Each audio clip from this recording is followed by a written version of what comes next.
तो चलिए अब राहुल गांधी करेंगे भारत न्याय यात्रा। मणिपुर से 14 जनवरी को होगी शुरुआत। 6200 किलोमीटर का सफर पूरा होगा। राहुल गांधी भारत जोड़ो यात्रा पहले ही पूरी कर चुके हैं। इस यात्रा में उन्होंने कन्याकुमारी से कश्मीर तक का सफर तय किया था। राहुल गांधी की भारत जोड़ो यात्रा खूब सुर्खियों में आई थी। अब राहुल गांधी भारत न्याय यात्रा पर निकलने वाले हैं मणिपुर से। जी हां, पूर्वोत्तर भारत के राज्य मणिपुर से 14 जनवरी को इसकी शुरुआत होगी, जो मुंबई में जाकर समाप्त होगी। राहुल गांधी इस यात्रा में 6200 किलोमीटर का सफर पूरा करेंगे। आपको इस पूरे यात्रा की जानकारी दे देते हैं। भारत न्याय यात्रा की का पूरा विवरण हम आपको इस वीडियो में बता देते हैं। कांग्रेस के नेता, कांग्रेस पार्टी के पूर्व अध्यक्ष राहुल गांधी भारत जोड़ो यात्रा के बाद अब भारत न्याय यात्रा करने वाले हैं। पिछले साल सितंबर से लेकर इस साल 14 जनवरी तक भारत जोड़ो यात्रा करने के बाद अब राहुल गांधी अपनी नई यात्रा भारत न्याय यात्रा करने जा रहे हैं। भारत न्याय यात्रा लोगों को सामाजिक और आर्थिक न्याय दिलाने के मकसद से निकाली जा रही है। भारत जोड़ो यात्रा की शुरुआत कन्याकुमारी से हुई थी, जो कश्मीर से जाकर समाप्त हुई थी। कन्याकुमारी दक्षिण भारत का हिस्सा है और दक्षिण भारत की राजनीति में कांग्रेस को खूब फायदा हुआ।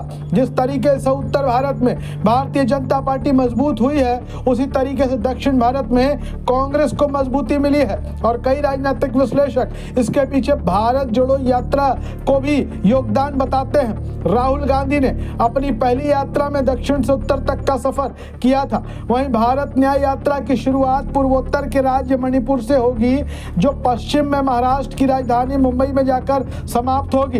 इस तरीके से राहुल भारत न्याय यात्रा में पूर्व से पश्चिम की ओर सफर करने वाले हैं। पूरी यात्रा में 6200 किलोमीटर सफर तय किया जाएगा। ज्यादातर बस यात्रा के जरिए ही कवर की जाएगी, मगर कहीं कहीं राहुल गांधी पैदल भी सफर करेंगे।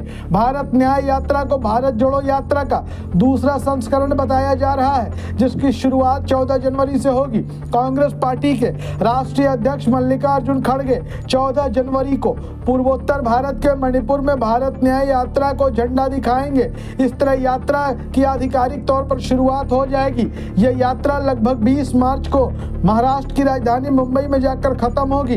भारत न्याय यात्रा 14 राज्यों के 85 जिलों से होकर गुजरेगी। मणिपुर, नागालैंड, असम, मेघालय, पश्चिम बंगाल, बिहार, झारखंड, ओडिशा, उत्तर प्रदेश, मध्य प्रदेश, छत्तीसगढ़, राजस्थान, गुजरात और महाराष्ट्र से होकर ये भारत न्याय यात्रा गुजरने वाली है।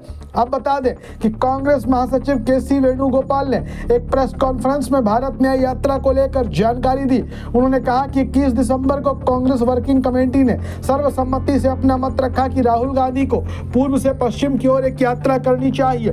राहुल गांधी CWC की शिक्षा को पूरी करने के लिए तैयार हो गए। के.सी. वेणुगोपाल ने बताया कि AICC यानी कि ऑल इंडिया कांग्रेस कमेटी ने फैसला किया है कि 14 जनवरी से 20 मार्च तक मणिपुर से लेकर मुंबई तक भारत न्याय यात्रा की जाएगी।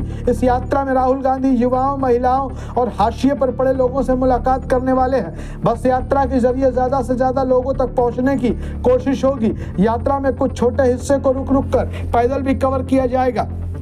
आपको बता दें कि राहुल गांधी ने सितंबर 2022 में भारत जोड़ो यात्रा की शुरुआत की थी, जो जनवरी 2023 में जाकर समाप्त हुई थी। राहुल गांधी की यात्रा की शुरुआत 7 सितंबर को कन्याकुमारी से हुई थी। इस यात्रा के जरिए उन्होंने 4500 किलोमीटर से ज्यादा का सफर पैदल ही तय कर लिया था। इस यात्रा का मकसद भारत को एकजुट और देश को मजबूत करना था। कांग्रेस की इस यात्रा से उसका संगठन काफी मजबूत हुआ था। भारत जोड़ो यात्रा 30 जनवरी 2023 को कश्मीर में जाकर खत्म हुई थी। आपको बता दें कि भारत जोड़ो यात्रा के जरिए 12 राज्यों और 2 केंद्र शासित प्रदेशों के 75 जिलों को कवर किया गया था। यह यात्रा जिस जिस राज्य से होकर गुजरी, उस राज्य में कांग्रेस के और विपक्ष के दूसरे नेताओं में हिस्सा लिया। इसके अलावा समाज के अलग अलग वर्गों के लोग, अलग अलग तबकों के लोग और कई प्रमुख हस्तियां भी राहुल गांधी की इस भारत जोड़ो यात्रा में शामिल हुई। राहुल गांधी की भारत जोड़ो यात्रा को पूरे देश में स्वीकार्यता मिली। राहुल गांधी के साथ कई लोग आकर जुड़े। राहुल गांधी के साथ नई पीढ़ी का भी जुड़ाव देखने को मिला। और ऐसे में भारत जोड़ो यात्रा की सफलता के बाद कांग्रेस भारत न्याय यात्रा लेकर आ रही है। भारत न्याय यात्रा के नतीजे क्या निकलेंगे, देखना बड़ा दिलचस्प होगा, क्योंकि लोकसभा के चुनाव भी करीब ही होंगे।